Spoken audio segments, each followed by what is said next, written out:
Hello and welcome back to the EV Life podcast. I'm your host, Crystal Maharaj, and I'm here with Allison Bench, the producer of the EV Life podcast. And today we have another great interview for you. I will be sitting down with Maria Kelleher of Kelleher Environmental. So, Allison, you were able to listen to this interview. What did you think? Yeah, so this episode in Kelleher Environmental is a company that focuses a lot on environmental research and policy development, as well as batteries and recycling of batteries. And so we really chatted with her about EV battery recycling and how that industry is going in Canada. And so I feel as though this is something that we hear about all the time, just from, emails from our members and just talking to people about it. What happens to an EV battery after it's been used? And so she answered so many questions about not only the recycling process, but just how the industry in Canada is going to look in the coming years. Yeah. And, as Allison pointed out, we get this question a lot, like what's going to happen with the batteries? It's a concern that so many people have. And we thought, well, what better way to get answers to these questions than to sit down with an environmental engineer who does this work. And so she answered all the questions that we had on EV batteries, kind of what happens to it. She even goes into some of the concerns around mining the metals for the batteries. It was just such an insightful conversation. She's so knowledgeable. I didn't know, and she pointed out that, Canada is a leader when it comes to battery recycling, a global leader. I think Allison and I can really just ramble on about this interview because it was so insightful for us. But how about we just jump right into that? And again, this is my conversation with Maria Kelleher of Kelleher Environmental. Enjoy. Hi, Maria. Thank you so much for joining us on the podcast today. You're welcome. If you don't mind, can you just tell us a little bit about your company, Kelleher Environmental, and the work your team does in relations to EVs and their batteries? Sure. So my company, Kelleher Environmental, I started in 2002. It's based in Toronto. We do basically, I would say, mostly policy research. So if a government is trying to figure out what to do about an environmental issue related to recycling or green energy or climate change, we've done a number of projects where we put the background together for them.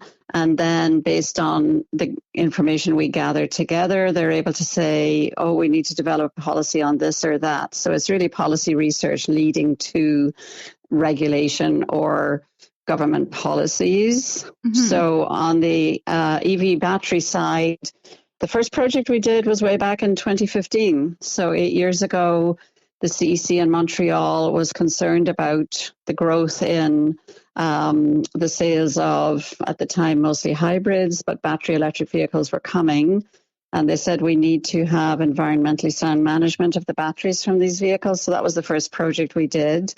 And since then, we've done a number of projects on recycling of EV batteries for the Government of Canada, Environment and Climate Change Canada, Natural Resources Canada, the Canadian Standards Association, the American Petroleum Institute, and some private sector clients. So some really important organizations and government bodies that you're doing research for.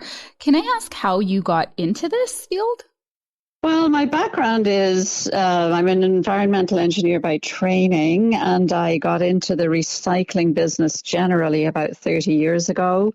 And as time went by, different batteries were regulated. So lead acid batteries, consumer batteries. So it really started with looking at computers, in about the year 2000 when the number of computers being sold was increasing rapidly. Environment Canada, as it was at the time, hired us to look at IT waste, how much waste is going to be coming in the next 10 years from the IT sector. And of course, every laptop has a battery. And then they started wondering what happens to the battery. So right. that's how it all started. And then other things that have batteries followed, power tools, Right. and then the electric vehicles. So that's really how I got into it. This is a question that we get often from people. It's how long do EV batteries last? I think a lot of people have concerns about buying an EV and having to replace it because it's still very new for a lot of people. And we've kind of been told by experts that you have to look at the EV battery similar to how you look at an engine in an ICE vehicle. Typically, they're made to last the lifetime of the car. But can you give us a little bit more insight into how long an EV battery typically lasts? Well, that's a very good question, because if you had asked me 5 years ago, I would have said 8 to 10 years. But what we have found as the years have gone by is that they last a lot longer. So they last 12, 15, 18, 20 years is what we're thinking now. The new issue is that the battery probably actually lasts longer than the EV in which it was sold. Oh, wow. So the current, we used to do our projections based on 8 to 10 years. Now we do them based on 12 to 15 year life. And that research is fairly new. I would say it's come within the last year. A company in the UK, Circular Energy Storage, they really track battery life. And in fact, I was listening to a webinar with Dr. Jeff Don. He's an expert on lithium batteries in Dalhousie. And he said if you really manage your battery carefully, it could last 50 years, if you manage the charging cycles. But anyway, to answer your question, I think people should not be worried about having to replace their battery if they've gotten a reasonably good one. And, most of the time you get a good one, you mightn't get such a great one, but they've got a good long guarantee anyway. I think 8 years or 100,000 kilometers. But as far as we know today, and it's, as you say, very new, 12 to 15 years is what people think now. And that also emphasizes the importance of recycling the batteries, because if they might potentially outlive the lifespan of the car, you want to reuse that, right? Because another concern that we hear from people are the mining of the metals for these batteries. And if we can reuse batteries, that reduces the need to mine new metals, right? Yeah, absolutely. So people ask me that question all the time. They say, actually, I'm not buying an electric vehicle because of all the environmental damage the mining does to make the battery.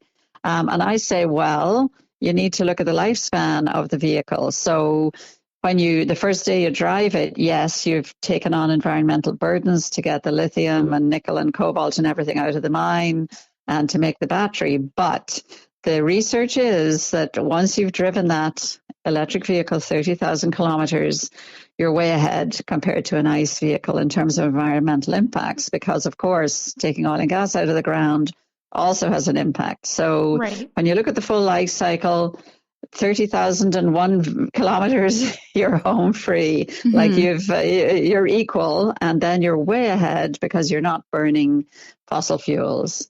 But getting back to what happens to the electric vehicle battery, so it lasts 12 to 15 years in the car, then it can only hold a charge of maybe 80%, so it's not really suitable for running an electric vehicle, but it's great for energy storage. So what's beginning to happen, and it's very new, is a business is developing around reusing these batteries in a second life. And we think that they might last another 10 years in that second life, and then they would go to a recycler. And what are some uses in the second life? So you said they're not really suitable for vehicles anymore. What are some alternative uses once they're kind of like only holding about 80% or less of its charge? Well, they go to people who test all the electric vehicle batteries are made up of little lithium cells that are in packs, and then they make up the battery. So they test all the packs and cells, and they pick out the good ones. And sometimes they just create a new electric vehicle battery that's reconditioned. And lots of people are interested in them. They've got an electric vehicle that's going great. They get a reconditioned electric vehicle battery for less. And if they find that the battery cells are not suitable for that, they recombine them into energy storage units. So if you've got a solar panel on the roof of your house. If you have a battery, you can, make energy during the day, store it in the battery, use it at night. Same with wind. So the energy storage units get sort of bolted onto renewable systems, and then you've got a complete system. Or they can be backup power. They're made into all kinds of things. Like there's a group in Montreal, EVB 360. They put them into golf carts, solar rooftops, all kinds of different applications, drones, like just applications that don't need as much of power as an electric vehicle does. Mm-hmm. Are there considerations when we're talking about recycling, like the lithium ion itself? Is that more of like a complex process? Are you able to just explain the process a little bit more? So I know you mentioned that when you're looking at a battery that is no longer suitable for an EV, they'll take out those individual cells and assess them. But what about the ones that aren't like those little individual cells, if maybe they don't have any juice anymore? Are there considerations for how those are recycled? Oh, yeah. I mean, we have leading edge recyclers here in Canada. I mean, we are leaders in this EV battery, lithium-ion battery recycling business. So we have three main companies right now. Cerba Solutions in BC have been recycling lithium batteries for 40 years. So they're well set up to take an electric vehicle battery, or if you don't have the whole electric vehicle, if you send the electric vehicle battery to them, they have, a system to dismantle it. Then, so what they do, let's take an electric vehicle battery, goes off to the West Coast. They'll take it in, they'll break it down manually, and they'll take the cells out and they'll put them into a process that creates what we call black mass. And that black mass is then, it has lots of lithium, nickel, cobalt, manganese, but it's the nickel and cobalt that are of most interest right now. Mm-hmm. That gets shipped up to Glencore and Sudbury, and they have a smelter. So they put the black mass into the smelter, and they get the nickel and the cobalt out as metal. So those two metals then go back into what we use nickel and cobalt for, all kinds of applications, including batteries. But new processes are in development by a number of companies, as well as Cerba Solutions, to, in fact, take the black mass and get all the chemicals out of it and upgrade them to chemicals that would be then sold back into the battery business to make new batteries. Interesting.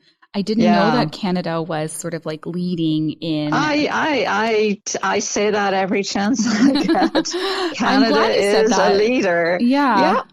I say it every time because typical Canadian, modest. But I'm not a bit afraid to say we have leading companies here. Cerba Solutions in BC, Lithium-ion in Quebec, Li-Cycle, which is a very successful company based in Ontario with facilities in the US as well as in Canada. So this new way of recycling the lithium batteries is, I would say, pretty well there, but hasn't gotten, the business is not scaled up in a big way yet, because we don't have the supply yet, because the electric vehicle batteries are a fairly new thing in the business.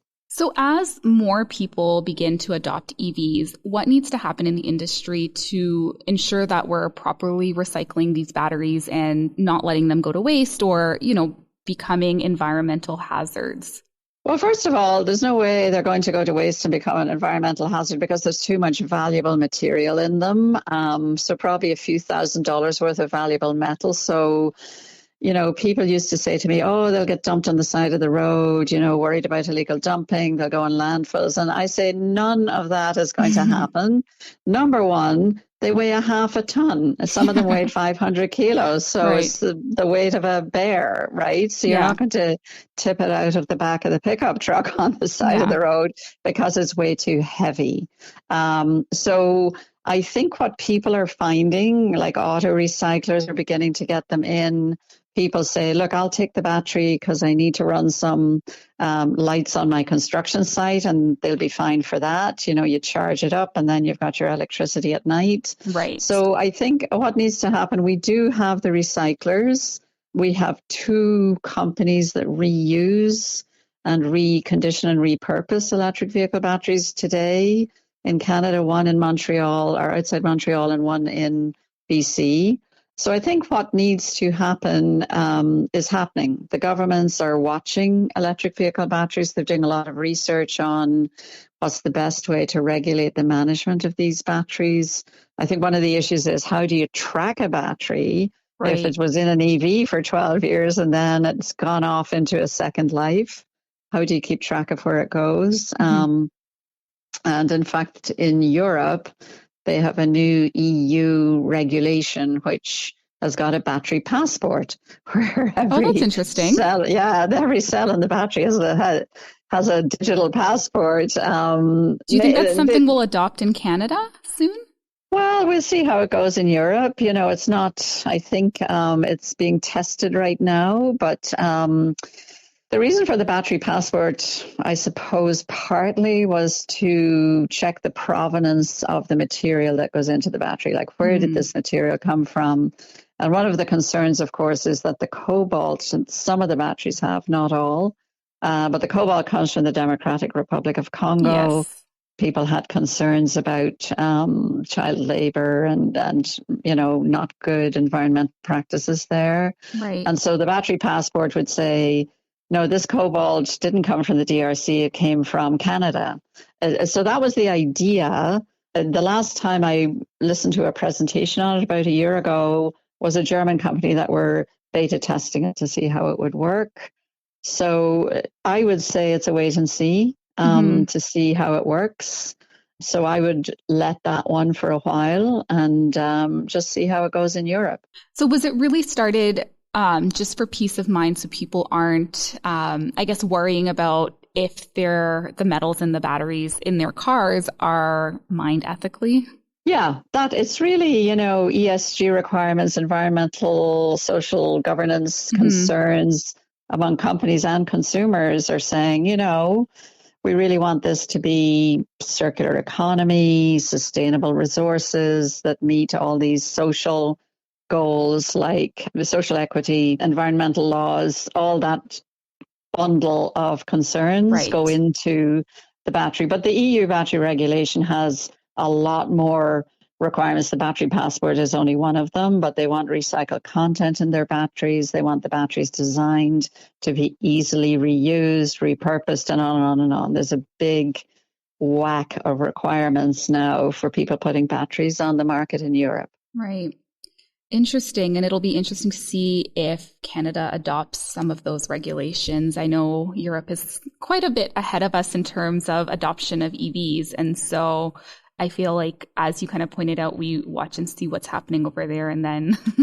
Yeah, I mean, Canada is catching up and so is the US, but really the country that's way ahead is China. Like they dwarf everybody else's efforts in terms of electric vehicles. And I was just reading a note from someone who was just in China, and he said what is noticeable is how much quieter the cities are. Oh, because, wow. Yeah. Everyone's in an EV. EV. And it's quiet. Yeah. So that was just something I hadn't even thought about, but it was an interesting comment. Nice. So I want to ask you about this report that you recently co-authored. It was on standardization and safety requirements when it comes to the lithium-ion batteries for EVs. What were some of the biggest takeaways from that report that you can share with us? Well, I think the purpose of the study was to say this thing's happening and where do we need standards and what are the safety requirements you have to think about. So if we talk about standards, there's a sort of when you're in an early stage business, you don't really want standards until you have figured out what the business looks like. And then you say, oh, I see where we need a standard for this and a standard for that. But a business has to be around for a while to really see where the needs are. And so we interviewed 30 people along the supply chain to see where they thought standards would be good. And for the most part, they said, look, if you put in a standard, the innovation really stops. The people who are behind kind of get up to the standard, but the people who are at the standard or ahead of the standard stop innovating. So you have to be careful not to stifle innovation. And in the UK, they actually developed a standards roadmap where they said, this is what the business looks like. These are all the activities. And this is where we think a standard may be needed either today or some point in the future. So one of our recommendations was to do a standards roadmap for EV batteries in Canada, and then pick the time that would be good to actually develop the standards when people have enough experience and recognize what the issues are. So that was one of our recommendations. We also talked about this second life business that I've mentioned earlier. This second life and repurposing of batteries is a potentially great business. But the people we talked to in the business said, we need a few things. A standard might not be a bad idea for us, because then when we go to a municipality or an insurance company or a bank, they actually know what the business consists of. Right. But there's so few companies, it's too early stage to do that. And one of the other things we suggested was to create a guideline for calculating the environmental footprint of recycling and reusing and repurposing batteries, so people understand the big benefit environmentally of the recycling and reuse repurposing side. I think everyone gets it, but if we could put a number around it, it would be really great, especially greenhouse gas emission reductions as a result of recycling and reusing.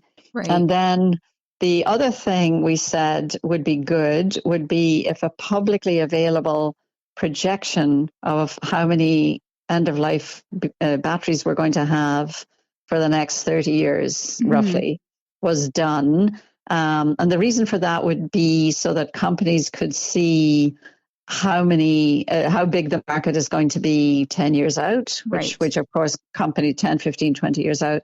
Companies need those kind of projections for business planning and investment. So no one's going to invest if there's no batteries around. So they need to know there's a supply coming at some point, and they need to know when is it coming.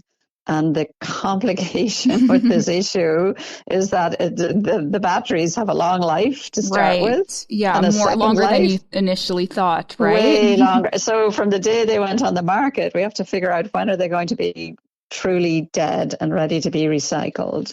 So what we are finding actually now is that the recycling companies are getting built, but they are saying that for the next, up until at least 2030, most of their feedstock they think will be production scrap, not actually end-of-life vehicle batteries.